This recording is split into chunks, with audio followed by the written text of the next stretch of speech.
विधायक जाया है भारत भाग्य विधाता।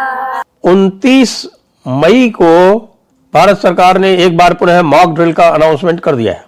और उससे याद आता है कि अभी तकरीबन 1 महीने पहले ऑपरेशन सिंदूर की जो मॉक ड्रिल हुई थी, जिस दिन मॉक ड्रिल होनी थी उससे एक रात पहले ही हमला हुआ था। पाकिस्तान घबराया हुआ है इन मॉक ड्रिल्स के अनाउंसमेंट से कि कहीं आज रात फिर हमला तो नहीं होगा। कह रहे हैं कि इंडिया की फोर्सेस बुकलाहट का शिकार है। नहीं, देखें, इसको इतना लाइट भी नहीं लेना चाहिए। हाँ। देखें ना, अगर पहले उन्होंने हमला किया ना, वो दोबारा कर सकते हैं। उसकी वजह ये है कि वो उनके साथ जो हुआ है ना, तो वो उसके लिए वो शर्मिंदा भी तो बहुत ज़्यादा है ना, दुनिया के सामने जलील हुए हैं, रुसवा हुए हैं। तो अब उसके चक्कर में वो कोई ना कोई साजिश करेंगे ज़रूर। कि पीओके में फिर से अपने कैंपों में आतंकवादी लौट आए हैं, ट्रेनिंग ले रहे हैं, घुसपैठ की रणनीति बना रहे हैं।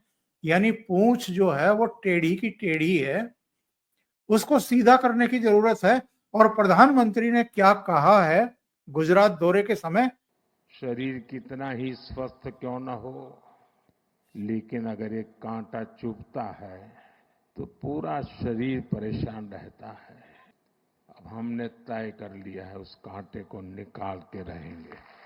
बार बार लोग पूछ रहे थे फालतू में शशि थरूर को नहीं भेज रहे हैं, ये ओवैसी को भेज रहे हैं, ये जो डेलीगेशन हो रहा है ऑल पार्टी डेलीगेशन विदेशों में जाके क्या कर रहे हैं, ये आगे की कहानी की पटकथा लिखी जा रही है मित्रों। कि इन लंपटों को अगली बार जब लपड़ियाएंगे, थपड़ियाएंगे, कूटे जाएंगे तो बताया रहेगा कि देखो भाई हम तो पहले बता के गए थे, आतंकवाद बर्दाश्त नहीं करेंगे। मान नहीं रहा है। हम इनका पाकिस्तानी डट के मुकाबला करेंगे। पाकिस्तान जिंदाबाद, हम घबराते नहीं हैं। तो हम अपनी आर्मी के साथ हैं, बच्चा बच्चा साथ है, तो हम कहेंगे एक छोटा मोटा रिटेलिएट नहीं करना, 2-4 एटम बम फेंके, हम तो जाएंगे अल्लाह के घर शहीद हो जाएंगे, तो ये ऐसे ही मरेंगे कुत्ते की मौत। तो एक सूचना तो ये है कि कल शाम को फिर से मॉक ड्रिल कराने का निर्देश दिया गया है चारों सीमावर्ती राज्यों में। अब हमारे आपके ध्यान में तो यही जाता है कि जब 7 मई को होने वाला था और 6 और 7 मई की रात में ही एक बड़ा कारनामा हमारी सेना ने, हमारी भारत सरकार ने कर दिया पाकिस्तान में। यानी उससे ठीक एक दिन पहले ही पाकिस्तान की मिलिट्री, वहां की सरकार, वहां की एजेंसियां ये सोच करके लापरवाह बनी रही कि अभी तो ये मॉक ड्रिल करेंगे कल शाम को, उसके बाद हो सकता है कभी कोई कार्रवाई करें।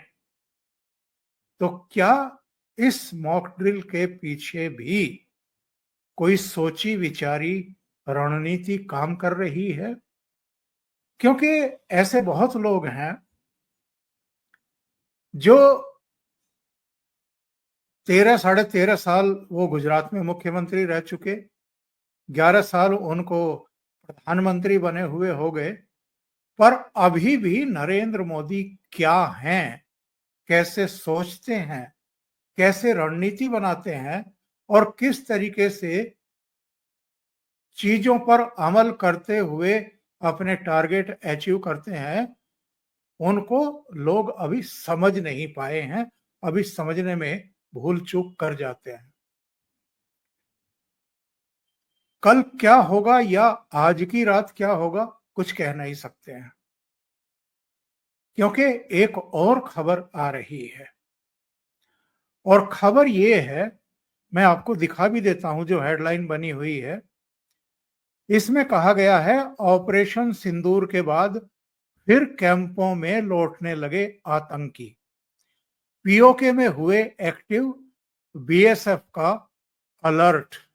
और इस खबर में यह बताया गया है कि बीएसएफ ने कहा कि उसने ऑपरेशन सिंदूर के दौरान पाकिस्तानी रेंजर्स की बिना उकसावे की गोलीबारी और बमबारी का मुंह तोड़ जवाब देते हुए पाकिस्तान की 76 सीमा चौकियों और 42 अग्रिम रक्षा ठिकानों को निशाना बनाया था। उसके वीडियो भी वैसे जारी किए गए हैं।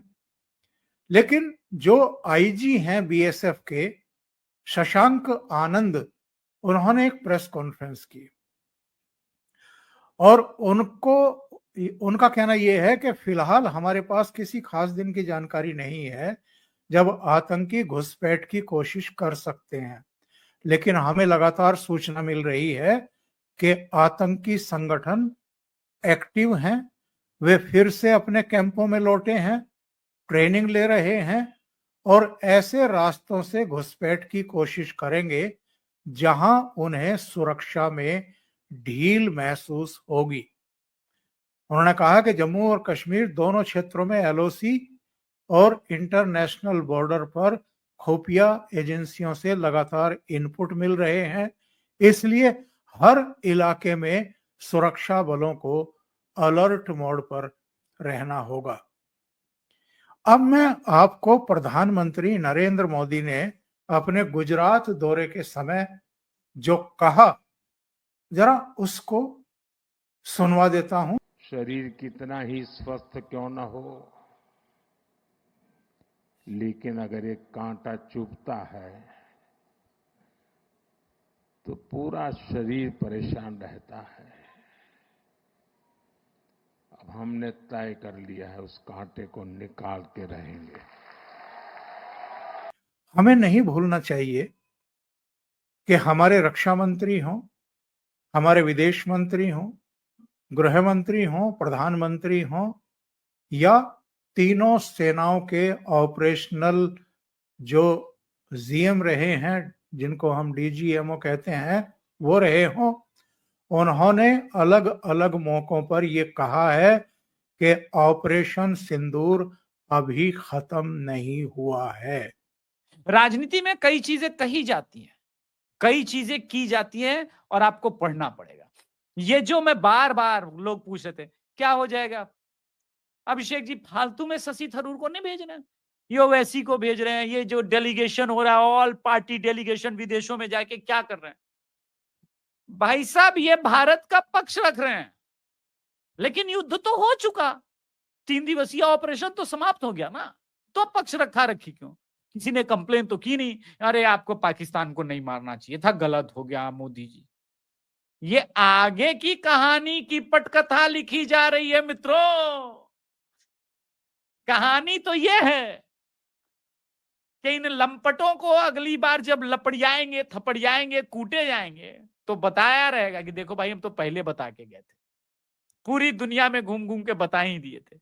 आतंकवाद बर्दाश्त नहीं करेंगे, मान नहीं रहा है।